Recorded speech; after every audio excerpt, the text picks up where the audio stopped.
Ngibingelele ngiphinde nginamukele kuphi nakuphi lapho kufika khona ke wona lo mbukiso wakho okanye le channel yakho ekulethela zonke indaba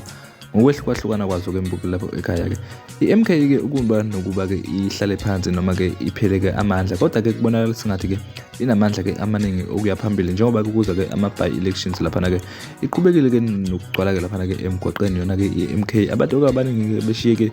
imanganzekile ke ngempela ke mbukeli njengoba ke usamangazwa ukuthi ke ngempela ke namanje iMK ke isenawo ke amandla okuya phambili njengoba ke abaningi bengafuni ke ukuthi ke iye phambili futhi ke bengafisi ke ukuthi ke iye phambili. Ngabe kuthini ke mbukeli lapho ekhaya okwakho ukuphawula mayelana nalo ke iqembu leMK elingafuni ke ukuyibeka phansi selokhu laqala ke ukusungulwa ke ngawo ke unyaka odlule ke bezinga kumbukeli bengize nazo. Siyabonga.